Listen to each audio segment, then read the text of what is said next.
Hello, my friend. Today I will tell you another long-forgotten legend. Close your eyes and let the magic transport you to Middle-earth. Our journey begins. In the shadowed heart of Greenwood the Great, called Mirkwood by those who feared its gloom, there stood a small house half hidden by ivy, moss, and the arms of ancient trees. This was Rosgobel, home of Radagast the Brown, one of the Istari sent long ago from the west. While others of his kind dealt with kings or counseled the wise, Radagast had chosen the wild places, for his heart was bound to beasts, birds, and the green pulse of the earth itself. It was early spring, and yet the forest felt wrong. The air was heavy with stillness, and the moon had lingered far longer than it should. Even at dawn, its pale shape hovered into the sky, casting a ghostly light through the trees. The songbirds were late to rise, and the squirrels watched with nervous eyes from the branches. Radagast stood in the doorway of his dwelling, staff in hand, his robe flecked with leaves and feathers. A hedgehog nosed about his feet, and a tawny owl blinked at him from the rafters.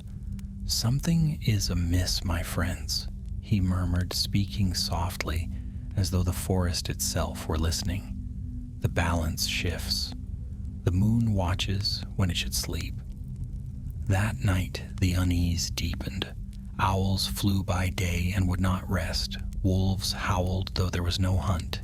Even the foxes, creatures of cunning and stealth, slunk close to Rosgobel's firelight as if seeking refuge. Then came a sound unlike any other, a hoarse cry ragged with pain. Radagast hurried out, his staff glowing faintly with amber light.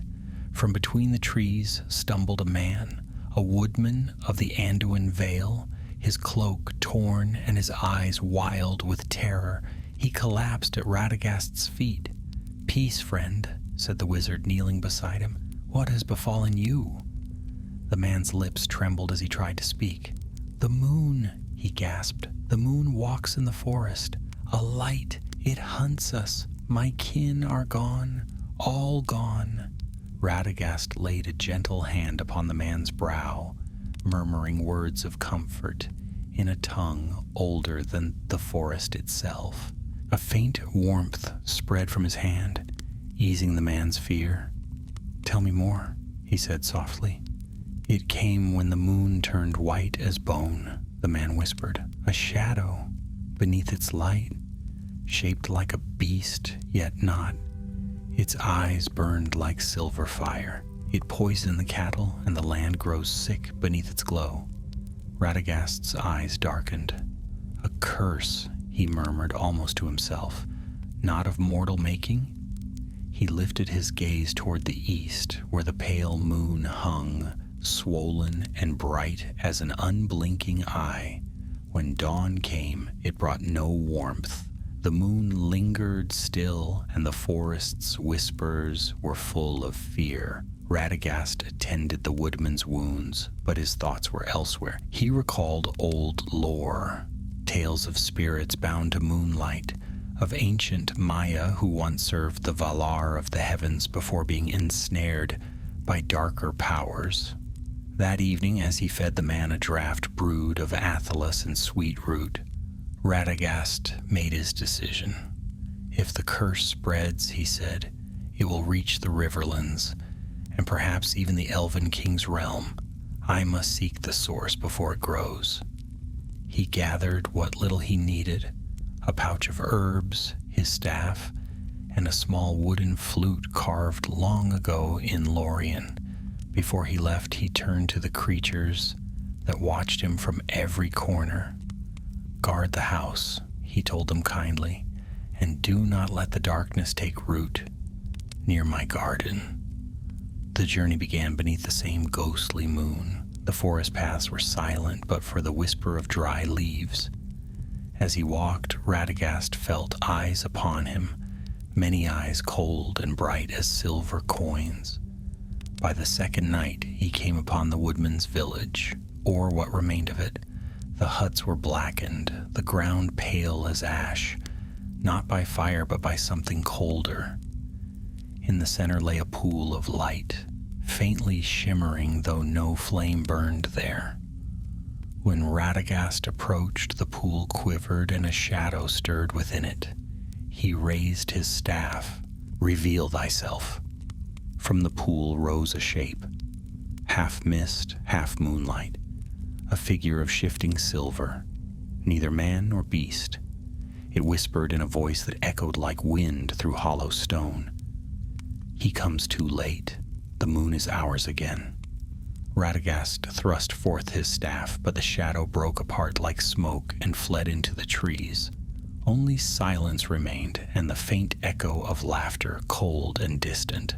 He lowered his staff slowly. "So the darkness has learned new guises," he said grimly. "But I am not alone in this forest." Before dawn, he reached the edge of a clearing where two figures waited, as though drawn by fate.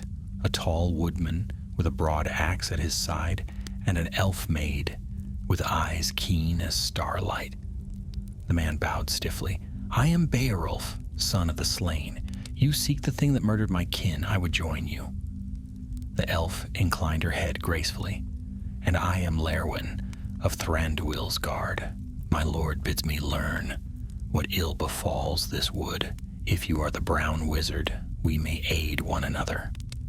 Radagast studied them both, the grief in the man's eyes, the wary wisdom in the elf's. "Then so be it," he said. "Three paths now twine as one. We shall follow this curse to its root, but heed me well. What hunts beneath this moon is no mere spirit of the woods. It is older, far older."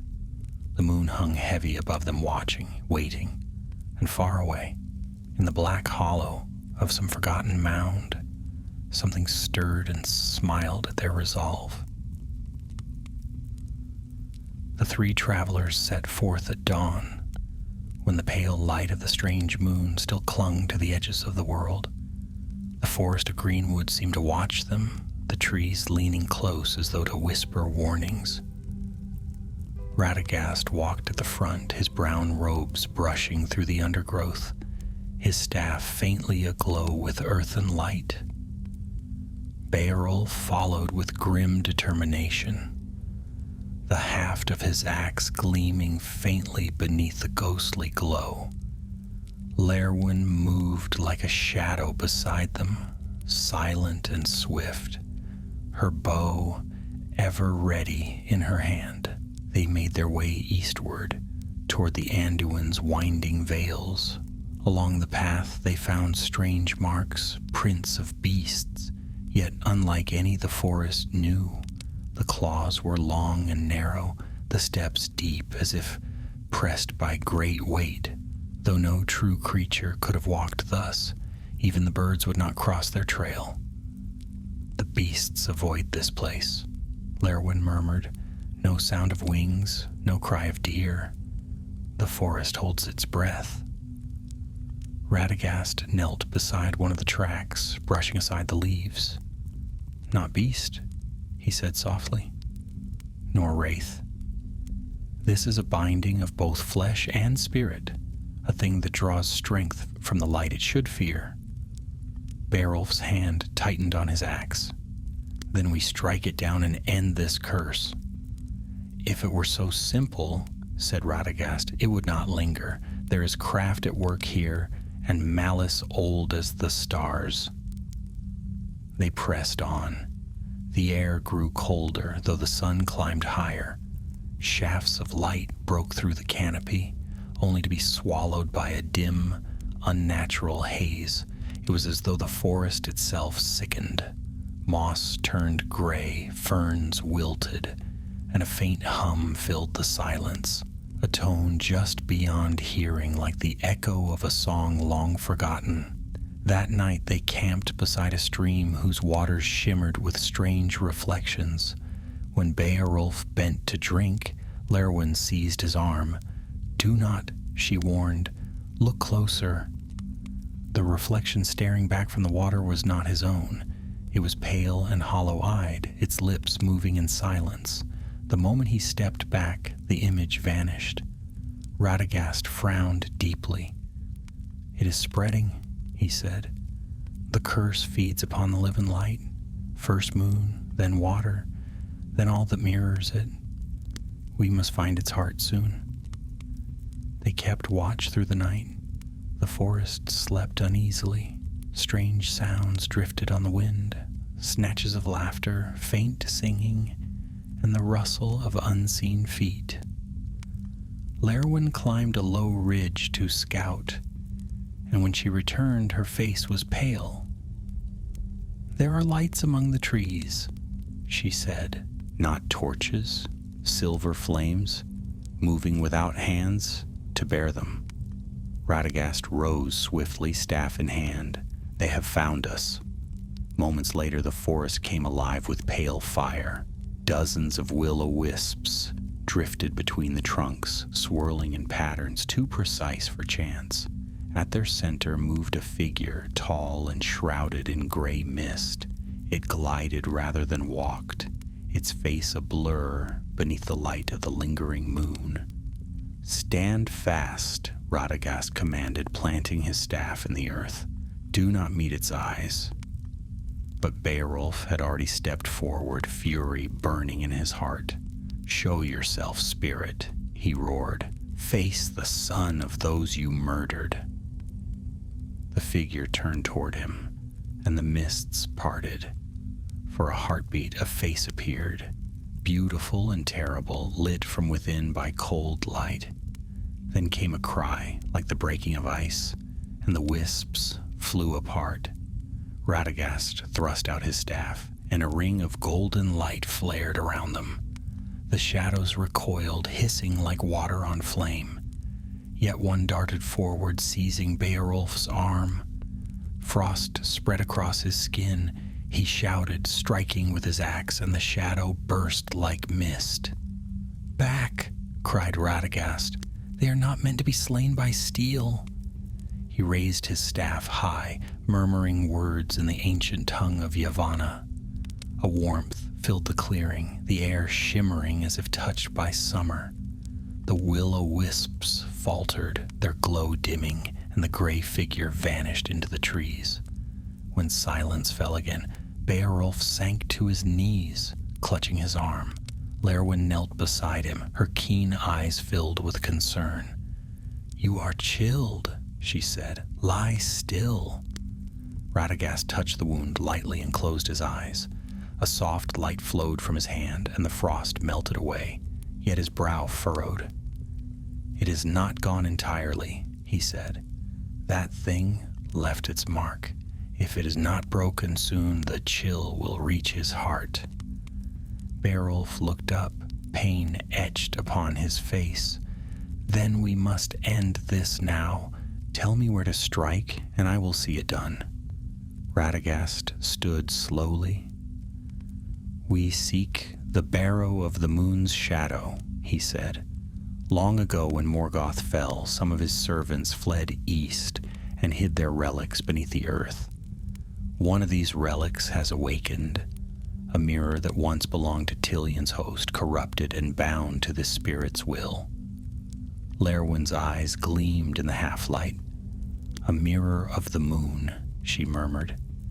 "Then its lair must lie where the moon's light falls strongest. There is a glade east of here, where no shadow dares to rest. I will lead you." For 2 days they journeyed through darkened woods, the moon ever hovering, refusing to wane. Strange dreams haunted their sleep, visions of a silver city crumbling under shadow of a voice singing to the moon until it turned its face away.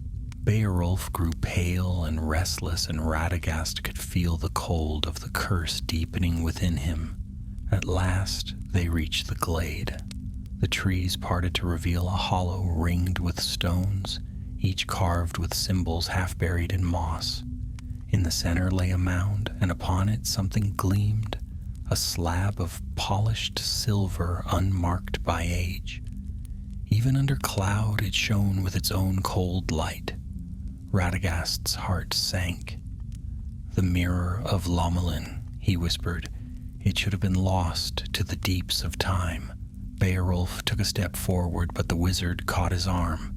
"Do not touch it. Its power binds through sight. If you gaze too long, it will draw your spirit into its reflection." The air trembled, the silver surface rippled, and from it rose the shape of the gray figure once more, now clearer, its voice soft and sorrowful. "Why do you fight the moon's return, child of Yavanna?" it said. "I once served the light. Before your kind walked the earth, I bring beauty to the night. Do not deny me what was mine."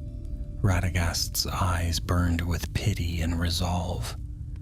"You were once a servant of Tilion, but you have turned from your path. The light you bear now is not the moon's grace. It is a shadow's hunger." The spirit's gaze hardened, and the mound began to crack. "Then you will feed it, brown wizard," it whispered, "as will all who walk beneath my light." The glade blazed with silver fire. Beowulf shouted, raising his axe, and Lerwin's arrows shone like stars as she loosed them. But the spirit only laughed, its form scattering into 1,000 shards of light. Radagast lifted his staff high, calling upon the strength of root and stone, of every living thing that yet endured. The forest stirred, branches groaned, the earth trembled, and the mound began to sink, dragging the cursed mirror down with it. Then came silence once more. The glade lay still, the mirror gone, but the moon above burned brighter than ever, its light cold and watchful. Radagast lowered his staff, his face grave. "It is not over," he said quietly. "The mirror may be buried, but its spirit still walks, and the curse of the moon has only begun." Far away in the high clouds above Middle-earth, a pale figure drifted through the light, whispering to the sleeping moon, and somewhere in the darkness a faint laughter echoed once again. The following night brought no peace. The moon hung unmoving above the treetops, vast and white as polished bone. Its glow poured through the forest like a tide, draining color from leaf and stone. Even the stars seemed to have fled its presence. Beneath that cold light, the three companions lingered at the edge of the glade where the mirror had sunk, each heavy with thoughts they dared not speak. Beowulf sat apart, sharpening his axe by the dim flicker of a small fire that seemed feeble beside the ghostly radiance from above. Lerwin crouched nearby, her keen eyes fixed on the forest's edge, every sense alert. Radagast stood with his hand upon the rough bark of an oak, whispering to it in the secret speech of growing things. "The roots still quiver," he said at last. "The corruption has not departed. It moves deeper now, spreading beneath the soil. What we buried was but the vessel, not the will." Lerwin looked up, her face pale and thoughtful. "Then the spirit roams free?" Radagast nodded slowly. "Aye, and if my guess is true, it seeks a new resting place, a haven where moonlight never fades. Somewhere it may draw strength again." Beowulf snorted softly, sliding his axe back into its loop. "Then we follow it, steel or no. I'll not rest while that thing still walks." Before the wizard could answer, a sound cut through the silence, a low moan, distant yet near, like the breath of wind through hollow stone. The trees trembled. From the glade's center, faint threads of light began to rise again, twining upward like smoke. Radagast's eyes widened. "Quickly," he cried, "cover the fire. We are not alone." Lerwin leapt to her feet, dousing the flames beneath a sweep of her cloak. The clearing darkened, but the moonlight seemed to grow stronger still, flooding over them in a silvery torrent. Shadows bent and twisted, taking on the shapes of half-seen figures, warriors, maidens, beasts, all turning their hollow faces toward the living. Beowulf drew his axe, the metal gleaming cold in the unnatural light. "Are they spirits?" he asked through clenched teeth. "Not spirits, as men understand them," said Radagast grimly. "Echoes, memories drawn from the mirror's last reflection. It remembers every life it has touched." The figures began to move, gliding silently across the glade. Where they passed, frost crept across the ground. One reached out a pale hand toward Lerwin, its fingers trembling. She stepped back, loosing an arrow that shone with faint green fire. It struck the phantom squarely, and the figure dissolved like mist. But others followed. "Fall back!" shouted Radagast. "To the trees! The open moonlight feeds them!" They fled into the forest, though the path was difficult to see beneath that ghostly glare. The phantoms followed, whispering in voices that were neither living nor dead. "Stay. Stay with us beneath the silver light." At last Radagast turned, raising his staff. "Enough!" he cried, striking it upon the ground. A wave of brown and gold light surged outward like sunlight breaking through cloud. The phantoms shrieked and faded into nothingness, their whispers dying into silence. For a moment, the air was still. Then Radagast sagged against a tree, breathing heavily. "They were bound to the relic's last breath," he said wearily. "Each time it stirs, the forest remembers its sorrow." Beowulf came to his side, worry shadowing his stern features. "Can you still walk, old one?" Radagast smiled faintly. "I have walked since before the world was young, my friend. A few shadows will not unmake me." Lerwin stepped closer, eyes sharp. "Then we must find where the spirit has fled before it weaves another vessel. I have heard tell among my kin of an ancient mound east of the river, one that glows faintly on moonlit nights. Though no fire burns there, it may be our next trail." Radagast nodded. "So be it. But we must hurry. The curse grows with each night that passes." They journeyed on deeper into the heart of Mirkwood, where even the elves seldom tread. The trees grew taller there, their roots tangled like sleeping serpents. Mist clung to the ground, and strange lights flickered between the trunks. They walked in silence, save for the whisper of Radagast's robes and the soft tread of Lerwin's boots. As dawn neared, though the moon's glare dulled its coming, they reached a narrow gorge where the river sang quietly among smooth stones. There they rested. Beowulf, still pale from the wound left by the wraith's touch, sat apart, staring into the water. "It calls to me," he said quietly. "When I look into the stream, I see her, my sister. She beckons me home." Radagast placed a hand upon his shoulder. "Do not heed it. The curse speaks with the voices of those we've lost. It hungers for grief." Beowulf clenched his fists. "If it dares use her face again, I will cleave it in two." As night fell once more, the forest grew restless. Owls cried warnings from afar, and wolves howled, though none hunted. Radagast could feel the world's breath tighten, the air heavy with omen. They reached the mound just before midnight. It rose from the forest floor like a silver hump, smooth and glimmering as if dusted with frost.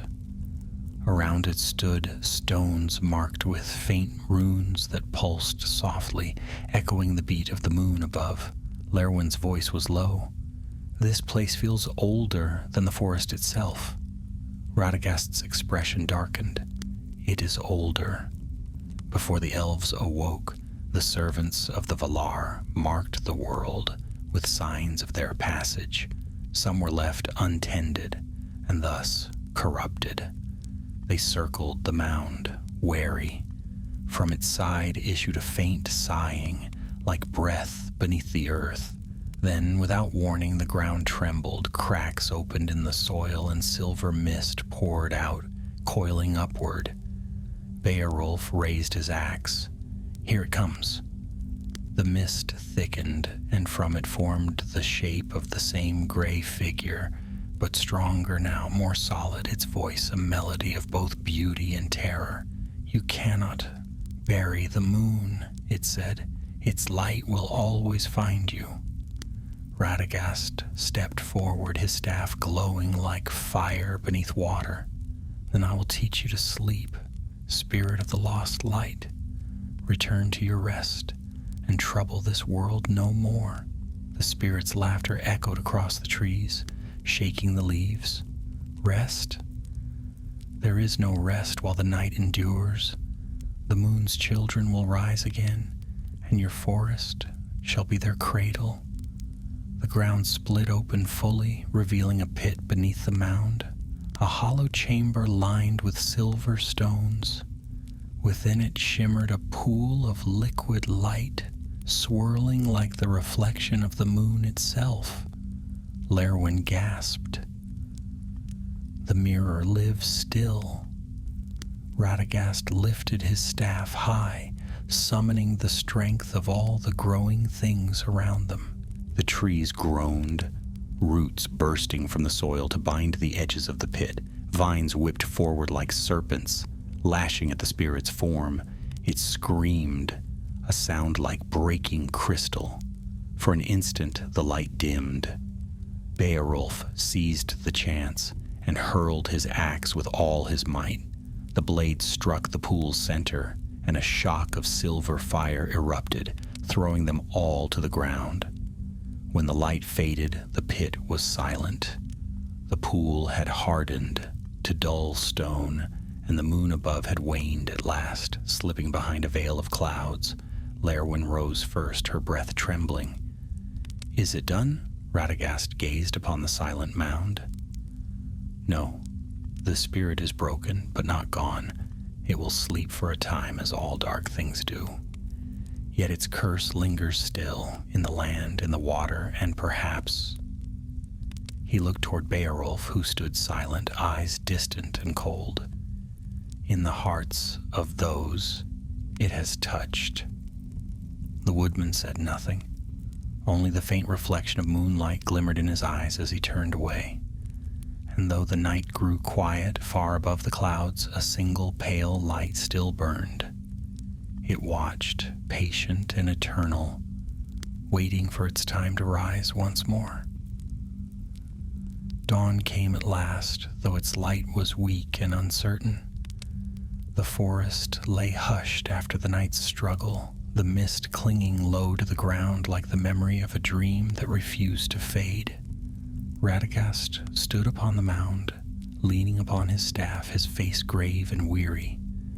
The air still smelled faintly of silver, of something bright and cold that did not belong to the waking world.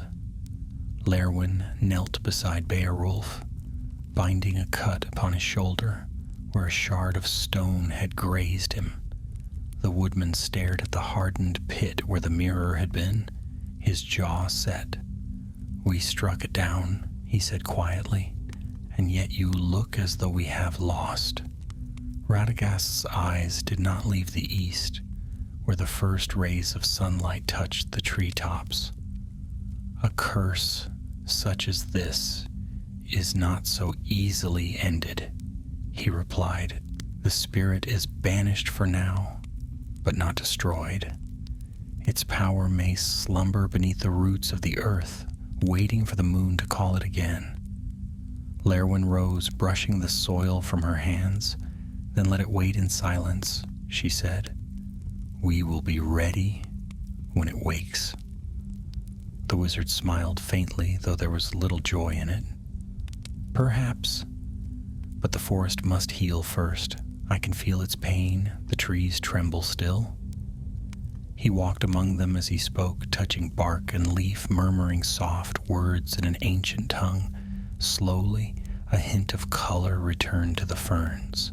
The frost melted where his footsteps passed, and the air warmed with the scent of living earth. Yet even as the life stirred anew, the moon's shadow lingered in their hearts. Beowulf spoke little during their journey westward, his gaze often wandering skyward. Lerwin watched him with quiet unease, for though the moon had vanished from sight, its reflection still glimmered faintly in his eyes. By the second night they reached the edge of the Anduin Vale. The great river glimmered under starlight, wide and swift, whispering secrets to its stony banks. They made camp among the birches that grew near the water's edge, and for the first time in many nights, the air felt clear of malice. Beowulf sat apart, gazing into the flowing current. "When I was a boy," he said after a time, "my sister and I would swim in this river. She was the braver of us both, always daring the deeper water. Now when I look upon it, I can almost see her face. Yet I know it is only my mind playing tricks." Radagast, seated upon a mossy stone, turned toward him. "The heart often remembers what the eyes cannot bear," he said gently. "Grief is a shadow that walks beside us, but it need not master us." Lerwin stirred the fire to life, its golden glow casting warmth between them. "You speak like one who has known such grief, Master Wizard." Radagast's eyes softened. "I have lived through the fall of many things. Forests burned, creatures gone to dust, songs silenced by time. Yet I have learned that all wounds may mend if tended with care. Even the smallest leaf will reach for the sun again, given time." For a moment, peace seemed to settle over them.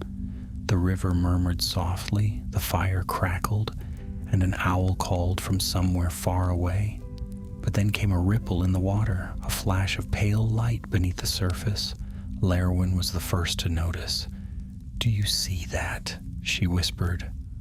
The light grew brighter, spreading through the current like spilled milk. It wound around the rocks, curling toward the shore. Beowulf rose, his hand going to his axe. "Back," Radagast warned. "Do not touch the water." But before they could move, the river erupted. A column of silver mist burst upward, forming the shape of a tall figure wreathed in light. Its voice rang like a bell, struck beneath the earth. "You cannot bind me to the soil, brown wizard," it said. "The moon's reflection is in every water, in every eye that looks upon her. I am the light that will not die." Lerwin loosed an arrow, its flight swift and straight. It passed through the figure, scattering the mist for a moment, but the light only reformed, brighter than before. Radagast raised his staff, the tip burning with golden flame. "Be gone, spirit of pride," he cried. "Return to the silence that waits beyond the stars." The river churned violently. Waves crashed against the shore, though no wind blew. The spirit's laughter echoed across the vale, a sound both sorrowful and cruel. "You cannot cast me out while mortals still look upon the moon with longing," it said. "I dwell in their dreams and their hunger for what they cannot reach." Then it turned its gaze upon Beowulf. "You know me, woodman. You saw me in the eyes of your kin. Their souls rest beneath my light. Join them, and you shall see her again." Beowulf trembled, his face pale. "My sister," he whispered. Radagast stepped between them. "Do not listen," he commanded. "It seeks to ensnare you with your own sorrow." But the spirit's power pressed hard upon the man's heart. He took a step toward the river, then another, as though in a trance. Lerwin darted forward, catching his arm. Beowulf, no! He turned toward her, eyes blazing with unnatural silver light. She's calling me, he said hoarsely. I can hear her. Radagast struck his staff upon the ground, and the earth answered.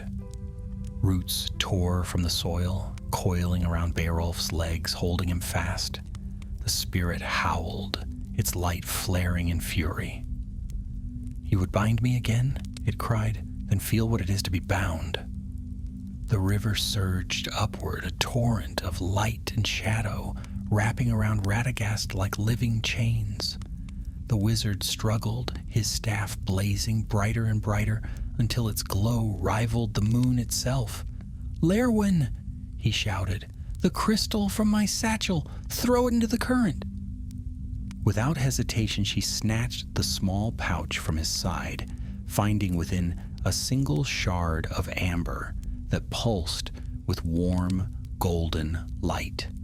She hurled it into the river, and as it touched the water, the entire valley blazed with color. The spirit screamed.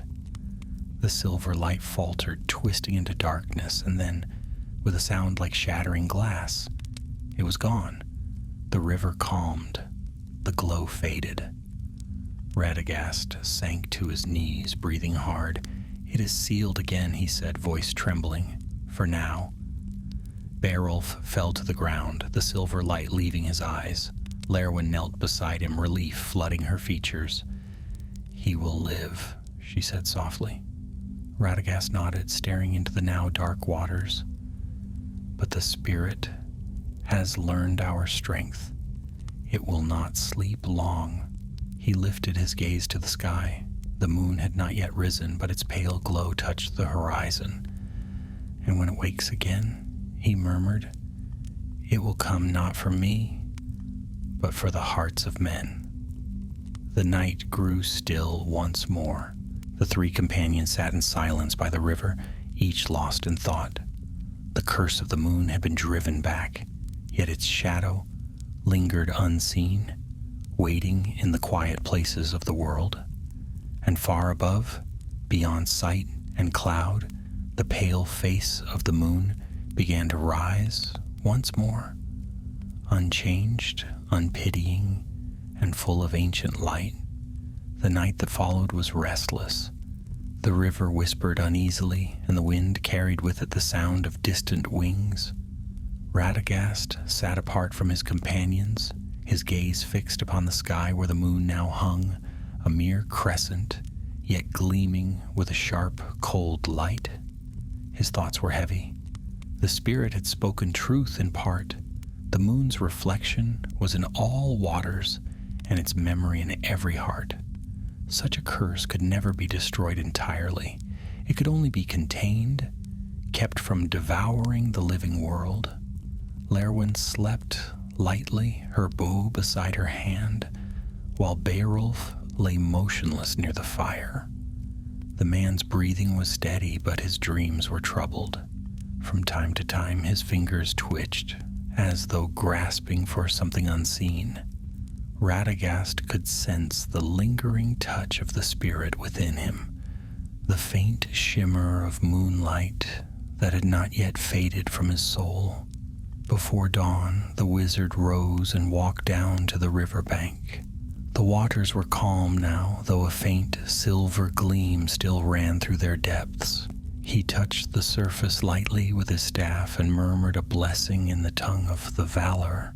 The glow dimmed, and the current seemed to sigh in relief. You will heal, he said softly, but slowly. A rustle behind him drew his attention. Lerwin had followed, her hood drawn up against the chill. You fear it will return, she said, her voice quiet. Radagast smiled faintly. Fear is not the right word. I have lived long enough to know that evil seldom dies. It sleeps, it waits, and it learns.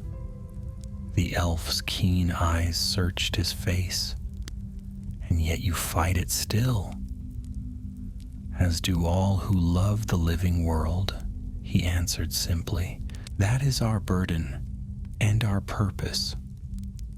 The rising sun broke through the clouds, and the light washed over the vale, painting the world in gold.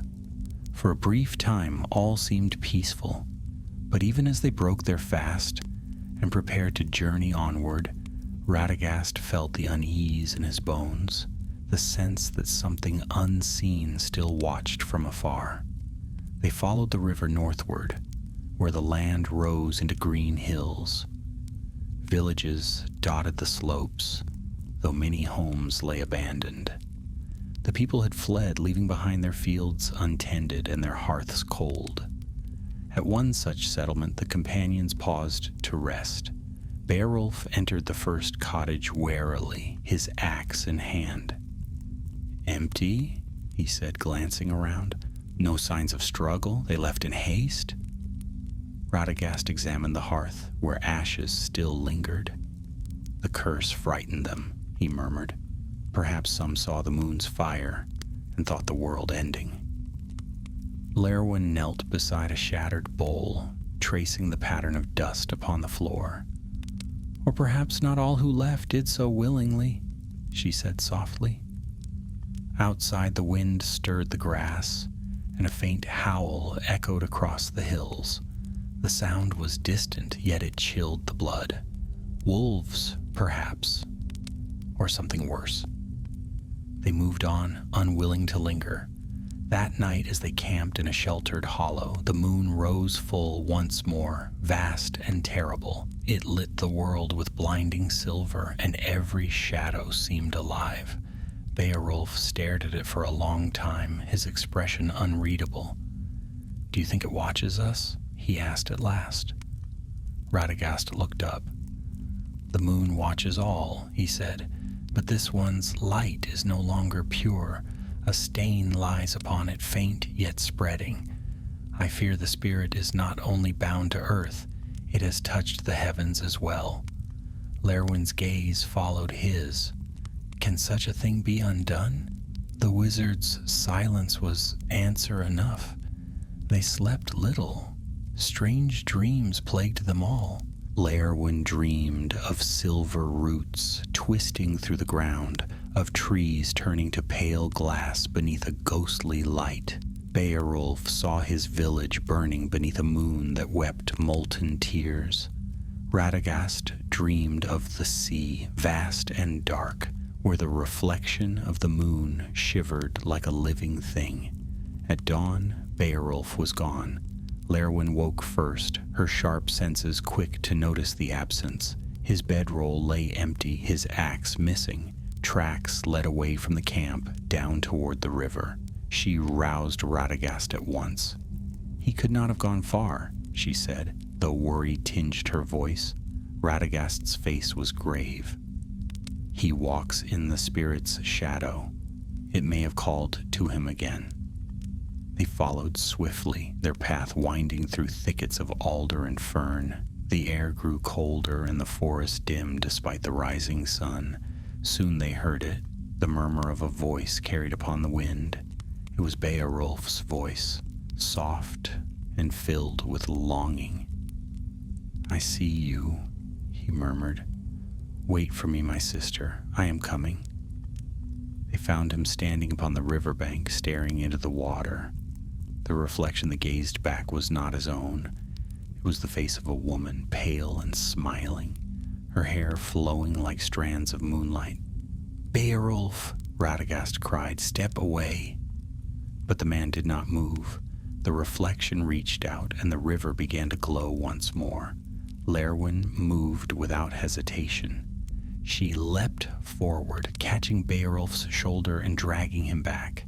The illusion shattered, the water darkening once more. Beowulf gasped as though waking from a nightmare.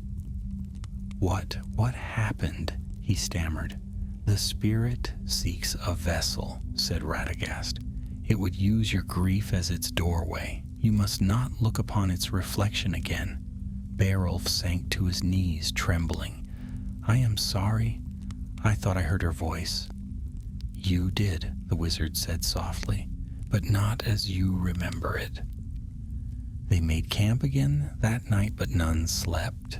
The river's murmur had turned low and mournful, and the trees seemed to lean closer, listening. Radagast sat watch beside the dying fire, the faint glow of his staff casting gentle light. He knew the struggle was not yet won. In his heart, he sensed that the curse was changing, growing clever, reaching beyond mere hauntings of moonlight and mist. It had touched Beowulf's soul once. It would not abandon its claim easily. When the first hint of dawn touched the horizon, Radagast looked east and whispered to himself, "The moon wanes, but its echo endures. I must find the place where its heart still beats, or this land will fall to silver shadow before the season's end."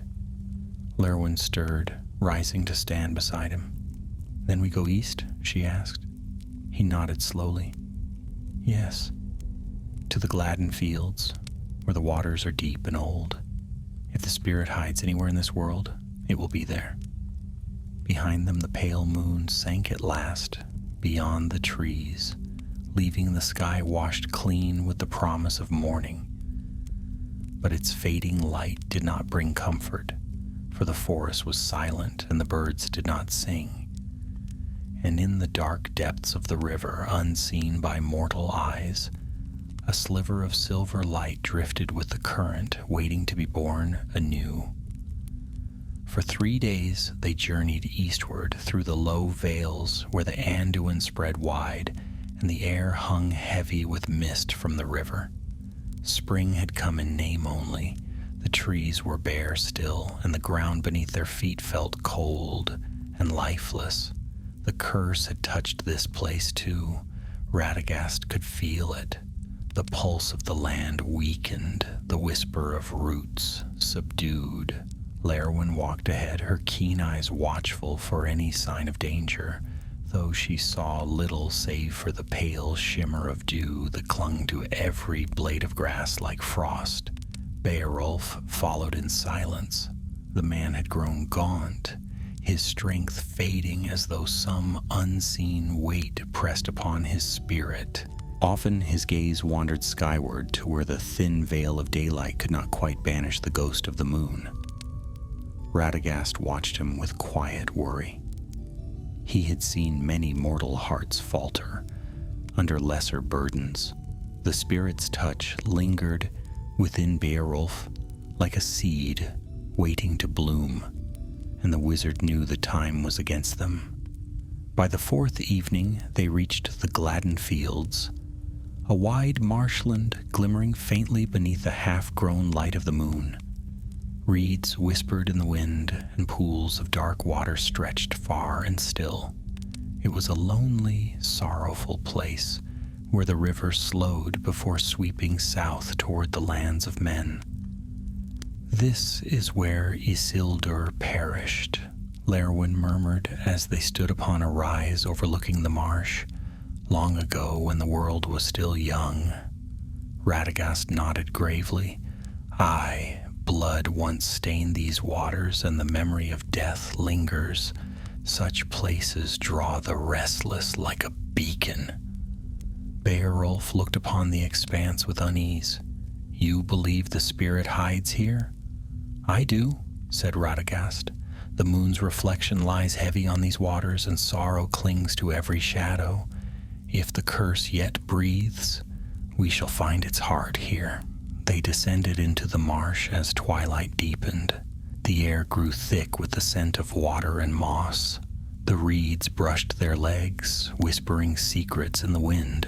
Somewhere far off, a loon cried, its voice echoing through the fog like a soul in mourning.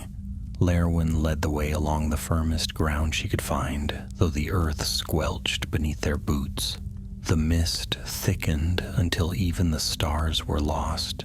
Then, through the haze, they saw it, a faint glow, white as moonlight rippling upon the water.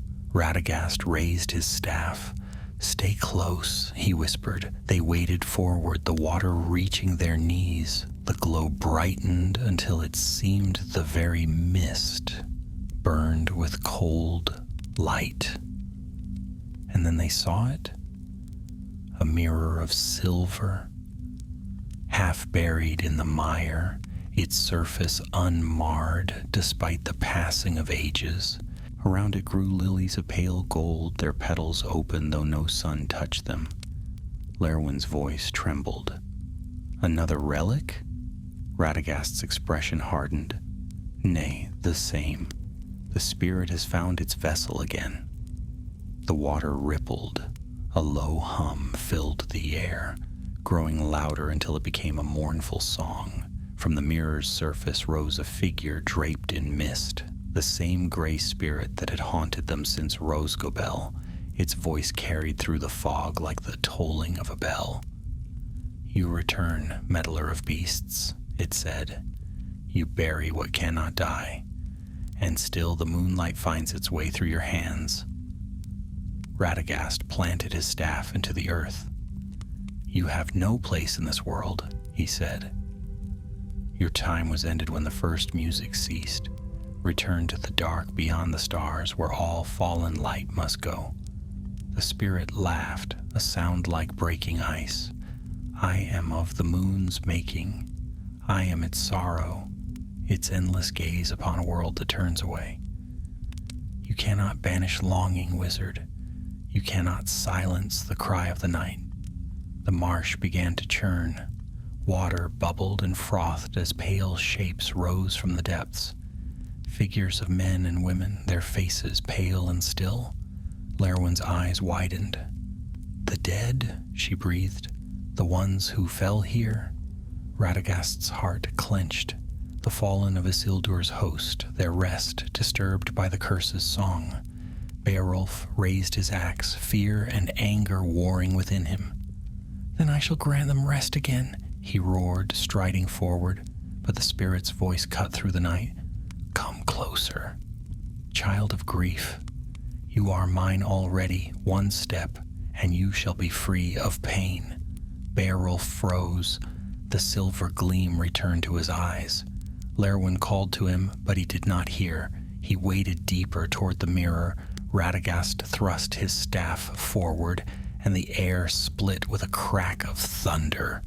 "I forbid you!" he cried, and light burst from the tip of his staff, golden and fierce. The phantoms shrieked and recoiled, their shapes scattering like smoke. But the spirit endured. "You cannot guard him forever," it hissed. "His heart belongs to me." The light of the staff dimmed, its flame flickering. Radagast fell to one knee, the weight of his power draining him. "Lerwin," he gasped. "The lilies! Cut them! Quickly!" Understanding dawned in her eyes. She drew her dagger and severed the golden flowers one by one. As the last stem broke, the light upon the water faltered, and the spirit let out a wail that shook the marsh. "You tear away my roots," it cried. "Do you know what you destroy?" Radagast forced himself to his feet. "Only what was stolen. Go now, and trouble the living no more." He raised his staff once more, and this time its glow spread outward in waves of warm, living light. The water boiled and hissed. The mirror cracked, lines of gold running through its surface like veins of sunlight. With a sound like shattering crystal, it broke apart, sinking into the mire. The spirit screamed as it vanished, its cry echoing into silence. The marsh stilled. The mist thinned. For the first time in many nights, the moonlight softened, no longer cold, but pure. Beowulf collapsed into the shallows, trembling. The silver light left his eyes at last. Lerwin knelt beside him, her hand upon his shoulder. "It is over," she said gently. Radagast stood silent, watching the ripples fade. His heart was heavy. He knew the truth. The curse was broken in body, but not in spirit. The power that had woven it was older than the forest, older than the moon itself. Such things could not truly die. They could only pass into shadow, waiting to be remembered again. The dawn came quietly over the Gladden fields. painting the water in hues of rose and gold. The lilies were gone, and with them the last trace of the curse's light. Beowulf turned to the wizard, his voice hoarse. "Is it truly ended?" Radagast looked to the east, where the moon faded into the brightening sky. "Ended?" he murmured. "No, my friend, only mended. For every wound the world endures leaves a scar, and scars remember." They left the marsh behind as the sun rose higher, the reeds whispering farewell in the morning breeze. And though the curse was gone, Radagast knew that the tale of the moon's shadow was not one of simple victory, but of vigilance. For light and darkness walked ever side by side, each bound to the other until the world's end. For many miles the companions traveled in silence, leaving the gladdened fields behind them. The morning air was soft, filled with the cries of distant birds newly returned to the marshlands. The curse had lifted from the waters, yet its memory clung to them all. Beowulf walked like one waking from a long sickness, his face pale and drawn. Lerwin moved at his side, light of step but watchful, for she sensed a weight still resting upon the man's spirit. Radagast followed last, leaning upon his staff, his gaze often turned skyward as though seeking signs written in the clouds. They came to a high ridge overlooking the Vale of Anduin, and there they rested. Below them, the river wound bright and clear, glittering in the sunlight like a thread of silver. To the west lay the shadowed line of Mirkwood, and beyond that the far blue haze of the misty mountains. "It seems almost peaceful," Lerwin said softly, her eyes on the distant trees. "Aye," said Radagast, "but peace in Middle-earth is seldom more than a breath between storms." He sank to a seat upon the grass, his robe gathering dust and pollen. "The moon's curse has waned, yet I fear its echo runs deep. The spirit's root was not only in the mirror nor the water, it was in the hearts of all who long for light beyond their reach." Beowulf looked away. "Then it will find me again." Radagast turned his kind, weary eyes upon him. "Perhaps, but you are no longer alone in the dark. Remember that, son of the wood." For a time they said nothing.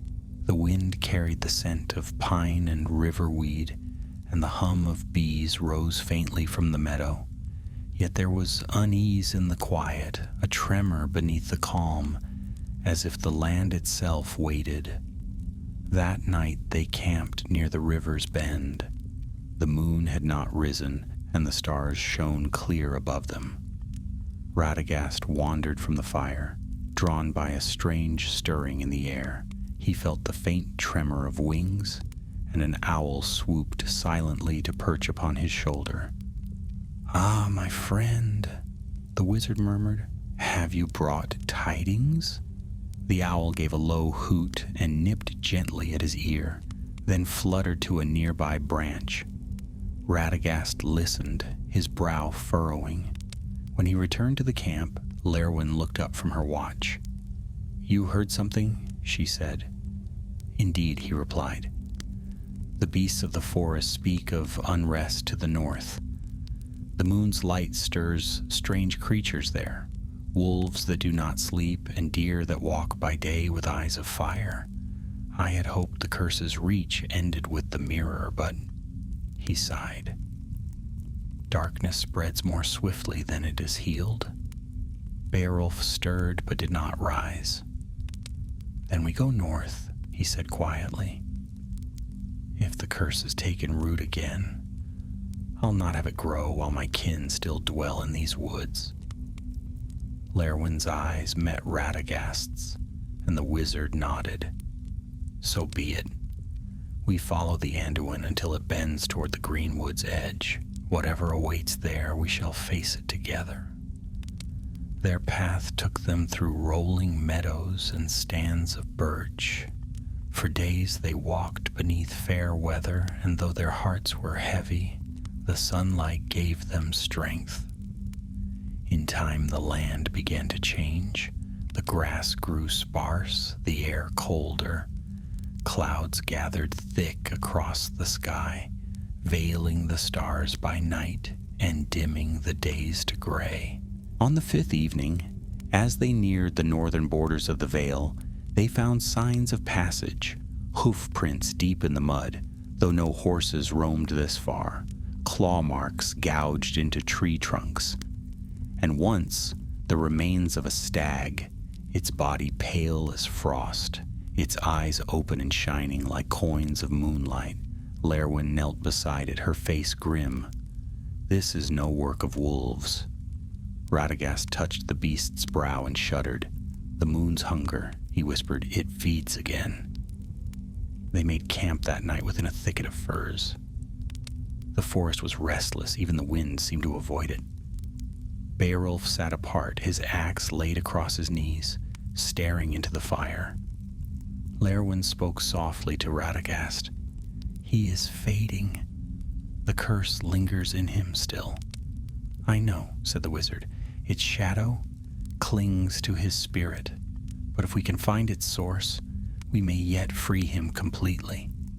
The words had scarcely left his lips when Beowulf's head snapped up. "Do you hear that?"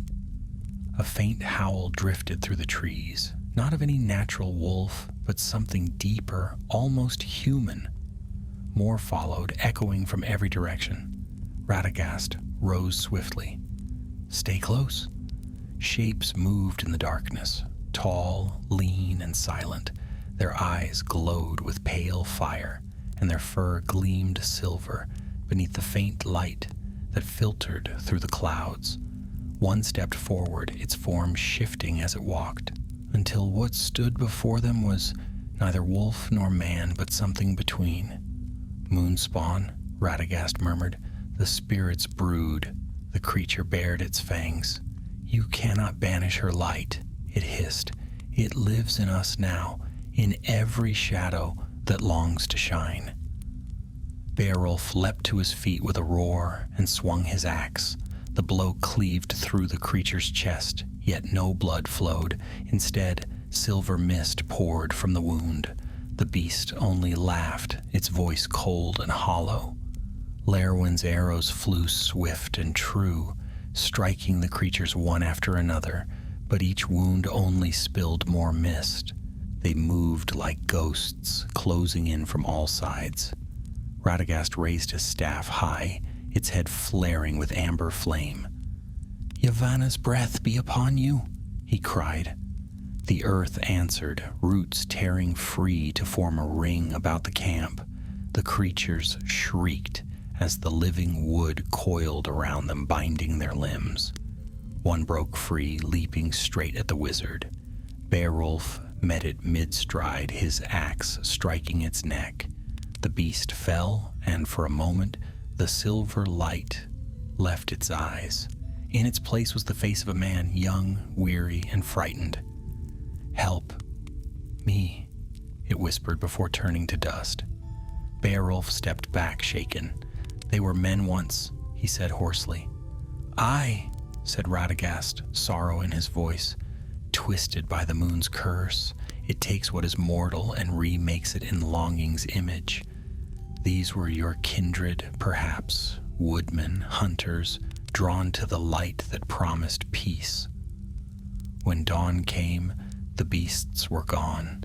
Their bodies melted into the earth like dew. The companions stood among the broken roots, weary and silent. The curse grows cunning," Lerwin said. "It hides in the hearts of men." Radagast gazed north, where the clouds thickened. "And men are many," he murmured. "If this darkness spreads, all the Vale may fall beneath its thrall." He turned to his companions, resolve hardening in his eyes. "We go to the high glades of Mirkwood. There lies the moon's hollow, the place where Tilian's tears first fell upon Middle-earth. If any place still binds this spirit to the world, it is there. And if we are to end this, It must be ended at its beginning. Beowulf gripped his axe. Then lead on. Lerwin lifted her hood, her face calm but her eyes bright as stars. And may the night itself bear witness. Radagast raised his staff, and the first light of dawn caught upon it, gleaming gold against the gray sky. The wind rose, carrying the scent of pine and rain. Ahead lay Mirkwood, vast, ancient, and waiting, and though the moon had set, its pale shadow lingered upon the world, unseen but watching. The road into Mirkwood was a darkening of the world itself. Long before they reached its borders, the sun began to pale, veiled by a mist that thickened with every step. The trees loomed close, their branches twining like blackened hands above the path, shutting out the sky. There was no song of bird, nor rustle of beast. Even the wind seemed to hold its breath. Radagast led them along a narrow trail that wound between towering trunks, his staff casting a faint golden glow that pushed back the gloom. Lerwin moved lightly beside him, her bow drawn, her keen eyes searching every shadow. Beowulf followed last, his axe ready, though his strength was waning once more. The cold that had touched him in the marsh had returned, creeping through his veins like frost. "This forest feels unwholesome," he muttered. "It was not thus in my father's time." Radagast nodded grimly. "Evil seeps through soil as easily as water. Once it has tasted a place, it seldom leaves it unchanged." They pressed on in silence. Now and then, faint glimmers of silver light flitted between the trees, shapes that vanished when they turned their gaze. The air grew heavy, filled with the scent of damp earth and decay. By evening they reached a clearing where an ancient oak stood alone.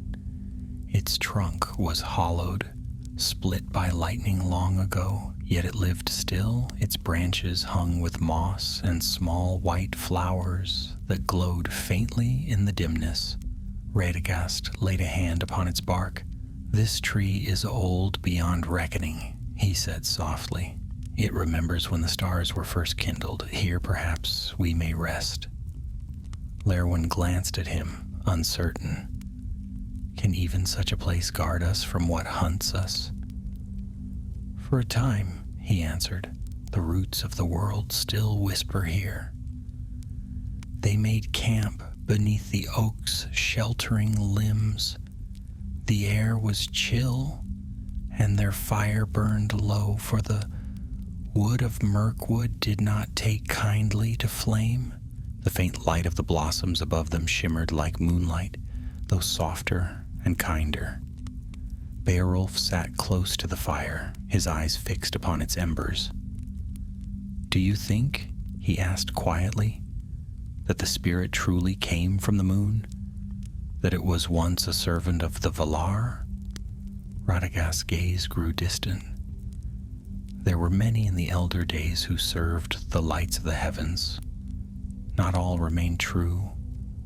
Some grew jealous of the sun's warmth and sought to master their own light. It may be that this spirit was among them, cast down, forgotten, and left to wander." Lerwin stirred the fire with a branch. "And now it seeks to return through us." "Aye," the wizard murmured, "through the hearts of those who yearn. That is ever the way of darkness. It whispers to what is most human in us."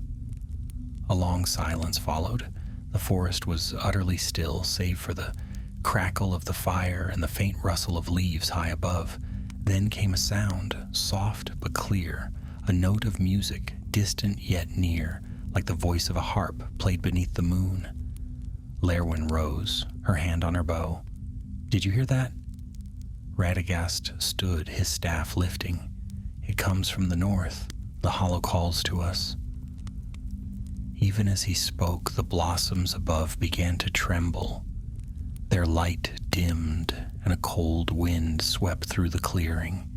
The forest moaned as though in pain. Then between the trees, figures began to gather, tall and pale, their faces hidden, their eyes glowing silver. Beowulf sprang to his feet.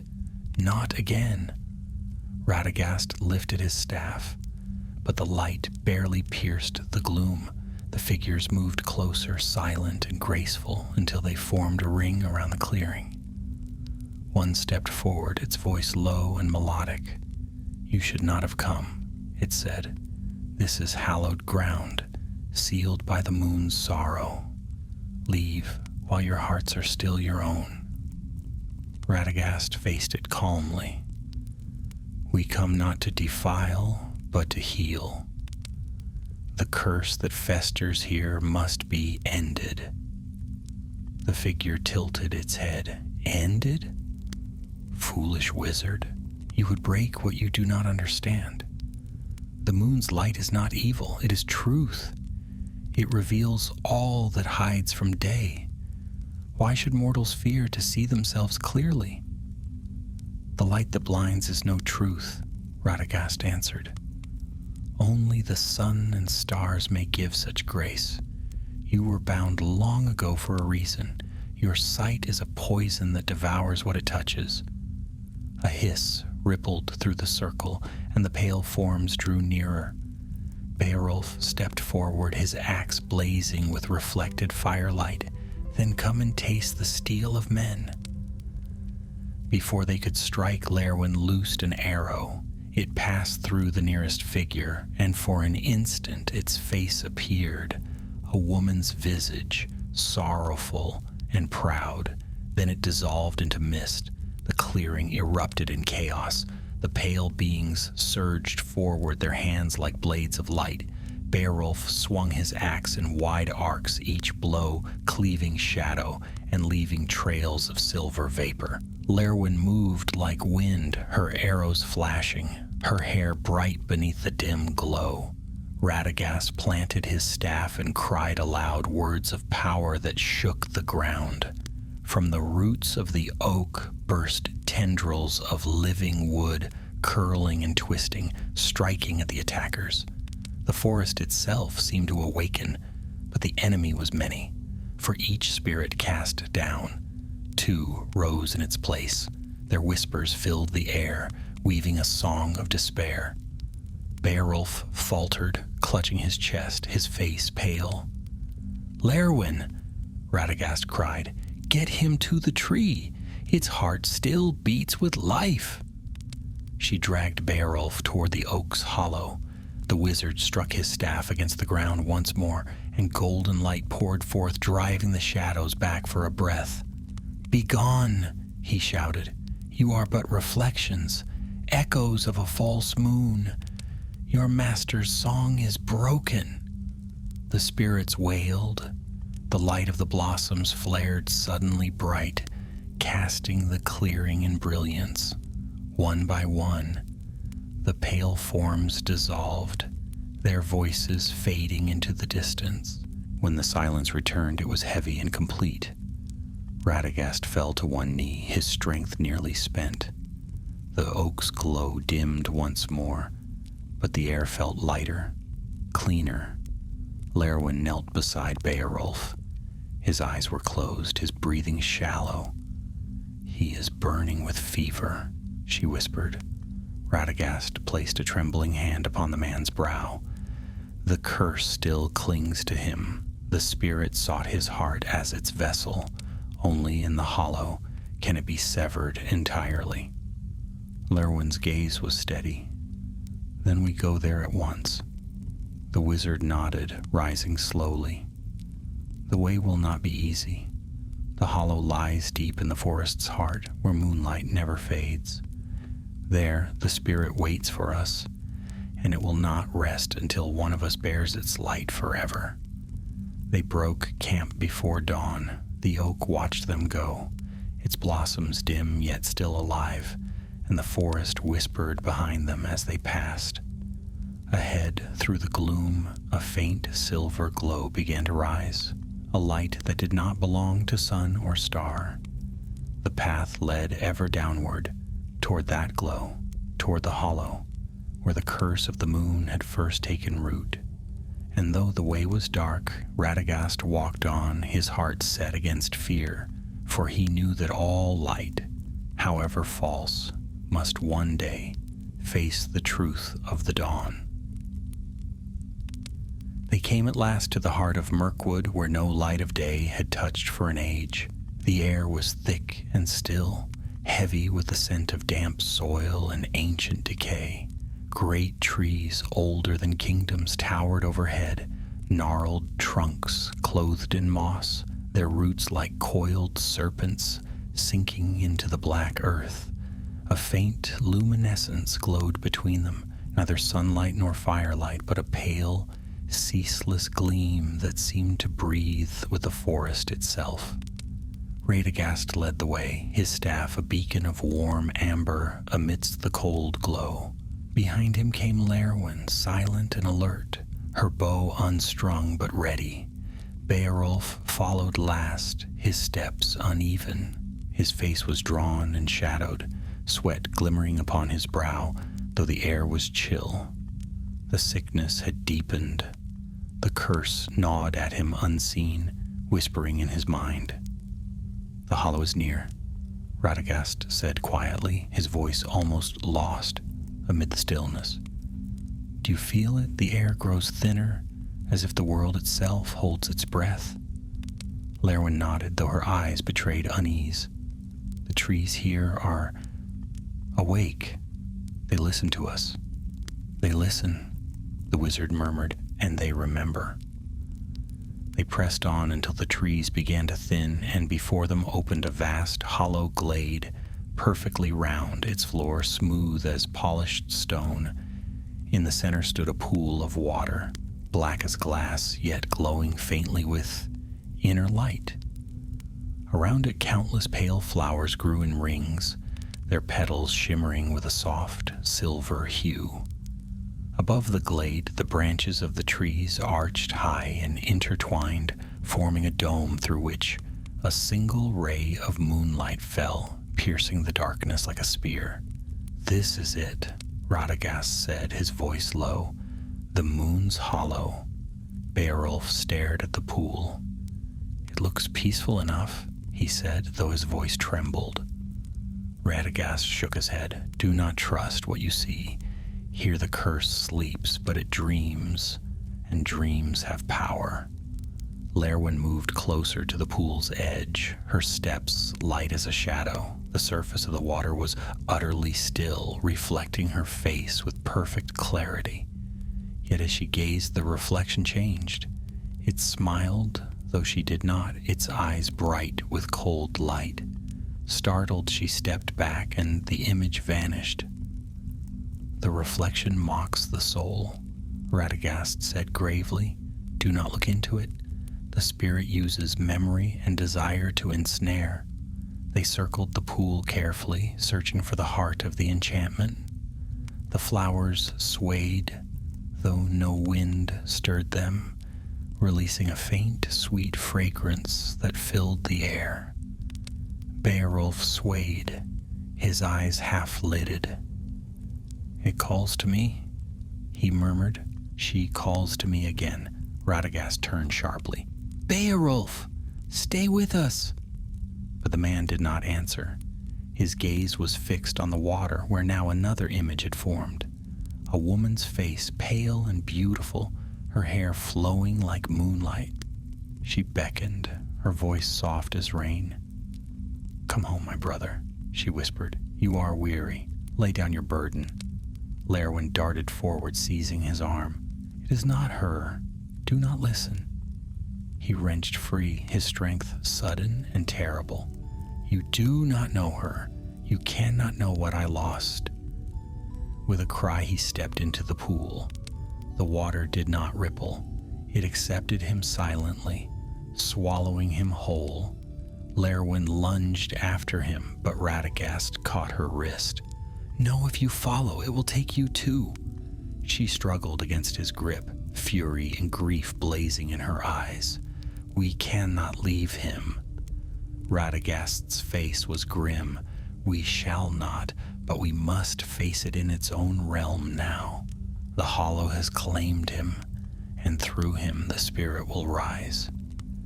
Even as he spoke, the pool began to glow, its surface breaking into ripples of silver light. The flowers trembled, their petals opening wide as if to drink in the radiance. The moonbeam above brightened until it filled the glade with blinding brilliance. Then from the heart of the pool the spirit arose. It took form as a great shape of living light, tall, terrible, and fair. Its face was neither man nor woman, but ever shifting, 1,000 faces merging into one. In its hands it held a crown, wrought of shimmering light, and in its eyes burned the cold fire of the moon. "You cannot unmake me," it said, its voice echoing like song through stone. "I am the yearning that binds all hearts. I am the light that shines on tears. Even your gods cannot silence me." Radagast stepped forward, his staff blazing. "You are a shadow, clothed in memory. The light you steal was never yours." The spirit laughed, and its laughter was beautiful and dreadful. "Then take it back if you can." The ground shook. The trees around the glade groaned, their roots tearing free. The water of the pool surged upward, coiling like serpents of light. Lerwin loosed her arrows, each one bursting in a flash of green flame, but they passed through the spirit harmlessly. "Radagast," she cried, "what do we do?" The wizard stood unmoving, eyes closed, lips whispering words too ancient for mortal ears. The air shimmered with power. The flowers bent toward him, their silver light turning gold. When he opened his eyes, they burned with the light of dawn. "This world belongs to the living," he said, his voice ringing like thunder. "Begone, spirit of the fallen moon, by the will of Yavanna, return to your silence." He struck his staff upon the ground, and a wave of golden light burst outward. The spirit shrieked as the light struck it, its form fracturing into shards of brightness. But it did not fade. Instead, its voice rose in fury. "You cannot destroy longing. You cannot destroy me." Then came another cry, Beowulf's voice echoing from within the light. "Radagast, let me end it." The wizard's heart froze. Within the spirit's form, he saw the woodman's figure struggling, bound by coils of light. His eyes were clear now, free of shadow. "Strike now, wizard," Beowulf shouted. "End it before it takes root again." Radagast hesitated. To destroy the spirit would mean to destroy the man bound within it, but Lerwin's voice cut through his anguish. "Do it. He has chosen his fate." With a cry of grief, Radagast raised his staff once more. "Forgive me, son of the wood," he whispered. "May your spirit find peace beneath the true moon." He brought the staff down. The light flared brighter than the sun, and the hollow trembled. The spirit screamed, a sound of rage and sorrow entwined, and then it shattered, vanishing in a storm of gold and silver sparks that rained upon the glade. When the light faded, the pool was gone. The earth was cracked and dry. Of Beowulf, there was no sign, only his axe, lying where the water had been, its blade gleaming faintly with pale light. Lerwin fell to her knees beside it. "He is gone," she whispered. Radagast stood beside her, tears glistening in his beard. "Not gone," he said softly. "Freed. He broke the chain that bound the moon's shadow to this world." The forest stirred then, a sigh of wind through the trees. The air grew warm, and faint sunlight filtered through the branches above. The hollow had lost its light, the false glow of the curse, and in its place true daylight returned. Radagast turned to the east, where the dawn was breaking. "It is over," he said, but but the memory will linger. The moon will rise again, and men will still look to it with longing. Yet now its light is clean once more. Lerwin rose, clutching Beowulf's axe. Then let us carry his name in remembrance. He fought as bravely as any who stood against darkness. Aye, said Radagast, and because of him, the forest breathes again. They left the hollow in silence, the sound of the waking woods their only companion. And though sorrow walked with them, hope walked beside it. For in every shadow that fled before the dawn, there was proof that the light still endured. When the first day after the breaking of the curse dawned, a hush lay over Mirkwood, deep and strange. The forest seemed to sleep at last, as though long-held breath were slowly exhaled. Mist drifted among the trunks like sighs of silver, and shafts of sun pierced through the canopy in trembling beams, gilding the moss and fallen leaves. The hollow behind them was still, and though no birds sang, the silence felt no longer grim but sacred, as if grief itself had found a resting place. Radagast walked ahead, his staff tapping lightly upon the root-tangled earth. The weight of years pressed on him, though his eyes, weary and red from tears, held a glimmer of peace. Lerwin followed close, the axe of Beowulf bound in cloth and slung across her back. She'd not spoken since they left the glade. Her face was pale beneath her hood, but her step was firm. At length they came upon a ridge where the trees opened and the land fell away toward the Anduin.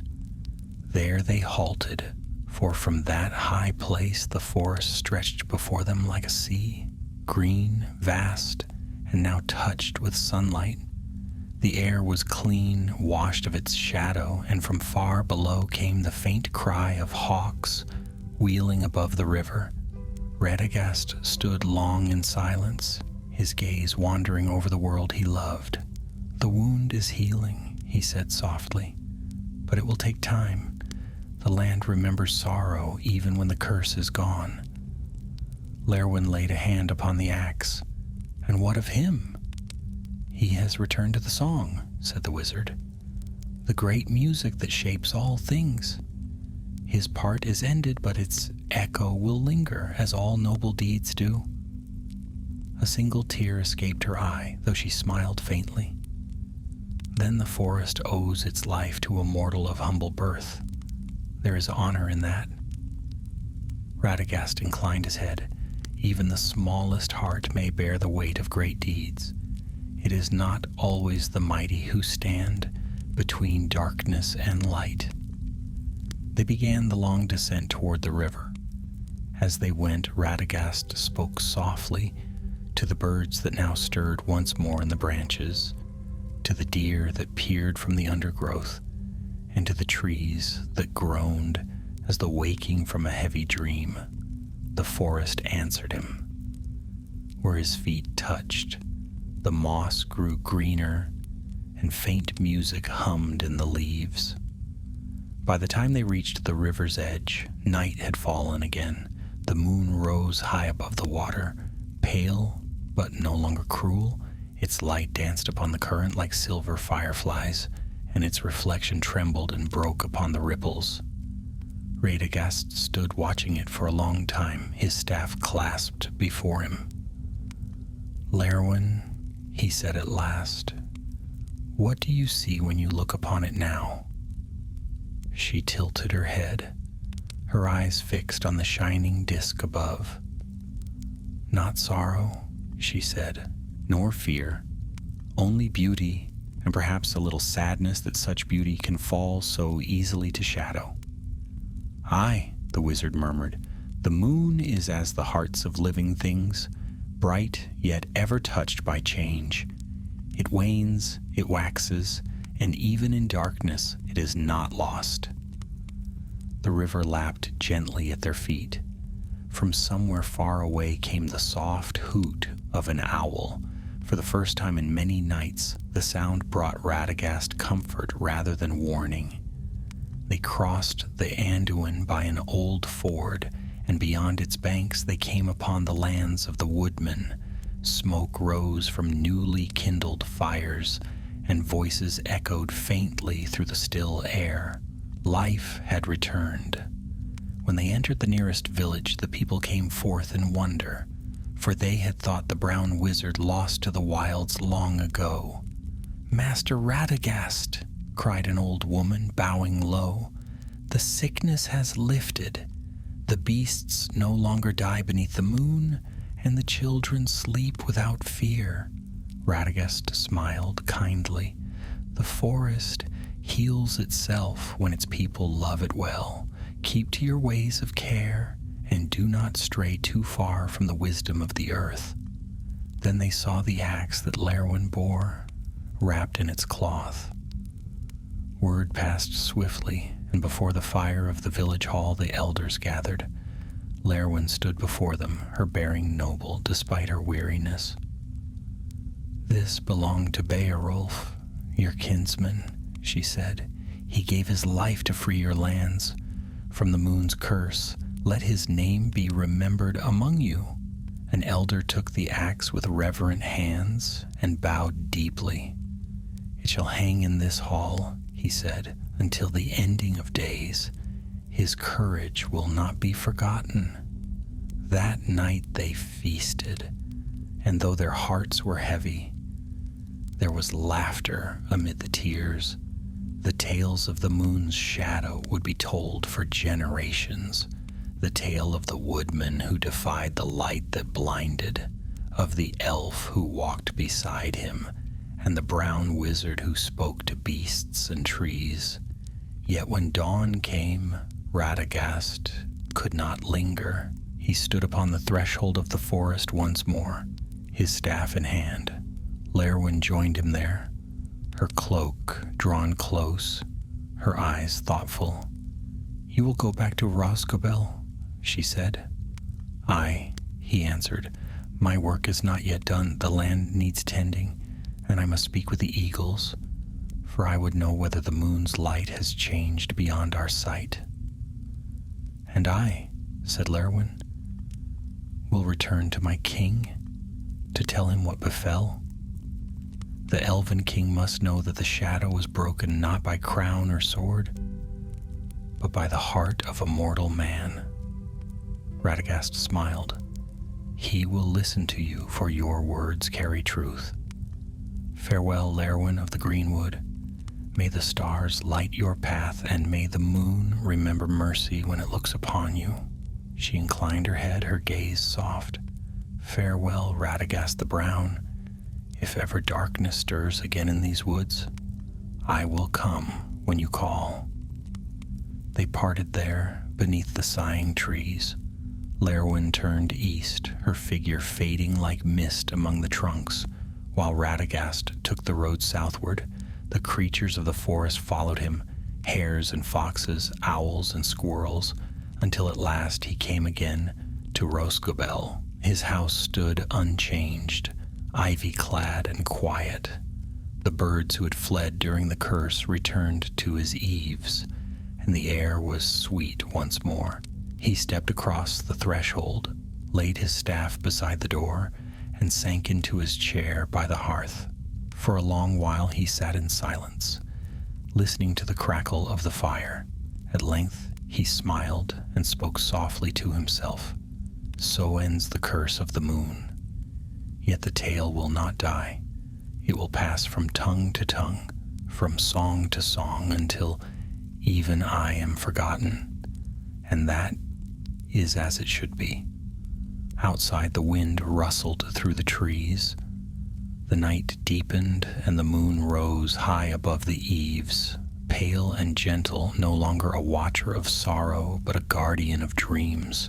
Far across Mirkwood, in the hollow where light and shadow had warred, a single golden flower bloomed, born of both sunlight and moonlight.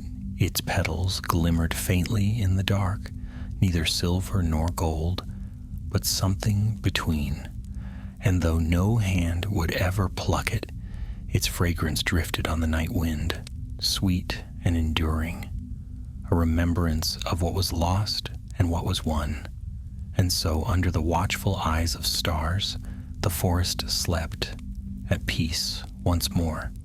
The seasons turned in their slow and ancient rhythm, and the shadow that had once clung to Mirkwood faded at last into memory. The forest, ever a realm of deep places and quiet mystery, grew fairer again. New leaves unfurled where sickness had burned, and the creatures that had hidden in fear returned to their old paths. Yet though the curse was broken, whispers of it lingered among the folk of the Anduin and in the halls of the woodland realm. Some said that on certain nights the moon shone more brightly over the Gladden fields, and the water there glimmered with a strange, unearthly sheen.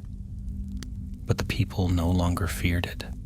They said it was the spirit of Beowulf, keeping watch over his kin.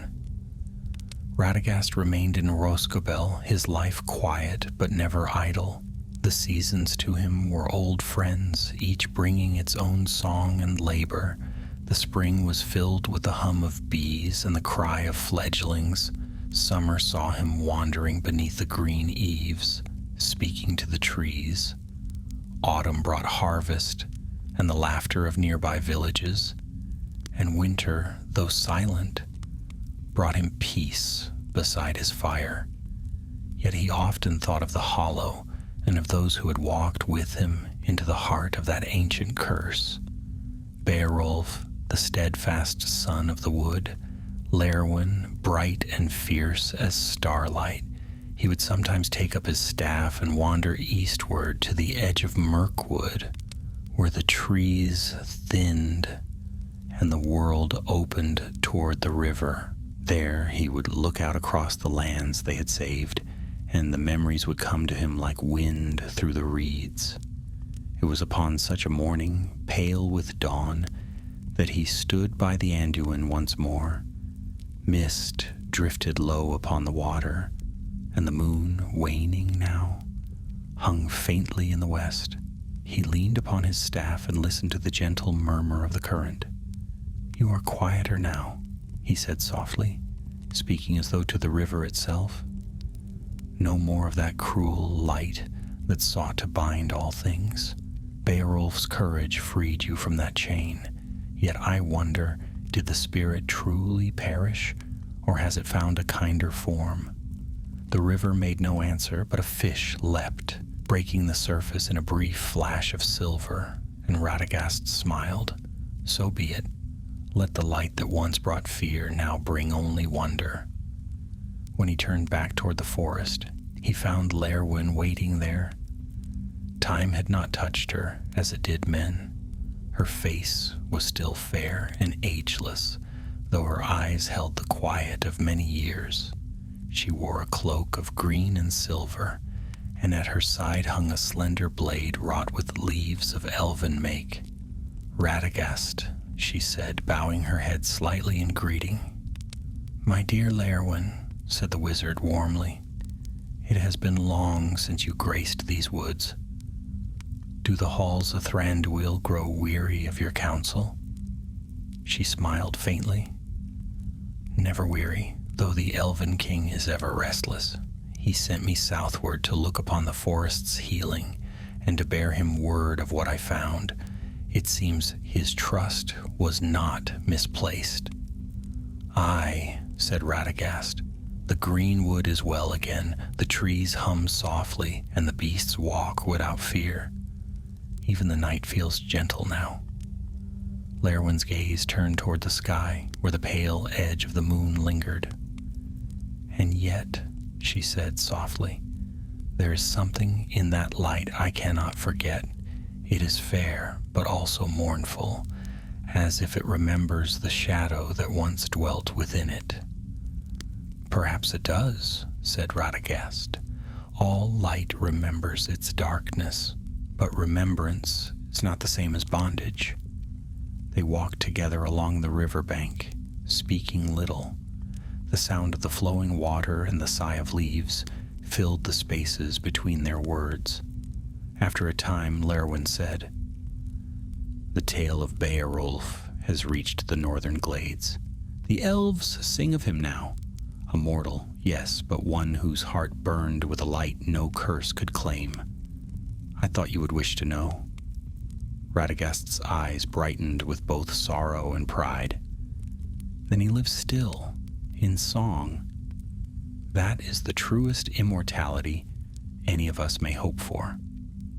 They came at length to the border of Rosgobel. The garden was overgrown but vibrant, alive with herbs and flowers. Birds sang among the rafters, and a fox darted across the path, unafraid. Lerwin paused beside the gate, her gaze wandering over the humble dwelling. "You have kept your sanctuary well." "It keeps itself," he said, chuckling softly. "I am only its caretaker." She turned to him then, her expression grave yet kind. "The shadow has fallen from these lands, Radagast, but other darkness stirs in the east. There are whispers beyond the mountains, whispers of a power rekindled. Will you heed them?" The wizard's eyes grew distant. "I hear many whispers, my friend. Some true, some born of fear. The world changes as it must. When the time comes, others will rise to meet what stirs there. For now my task is here among the trees and the wild things that cannot flee from war." Lerwin inclined her head. "Then may Yavanna's grace guard your path, brown wizard." "And may the stars guide yours," he replied. With that she turned and vanished among the trees, her light step leaving no trace upon the earth. Radagast watched until she was gone, then returned to his house. There he sat once more beside the hearth, the staff of living wood across his knees. Outside, the forest murmured in contentment.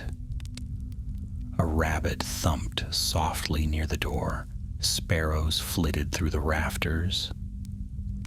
The smell of pine and sage filled the air. Radagast closed his eyes, and in the quiet of his heart he heard the faint echo of a voice, the voice of Beowulf, calling across time and memory. "The moon walks in the forest," it said, not in fear now, but in wonder. He smiled. "Aye," he whispered, "but it walks gently now."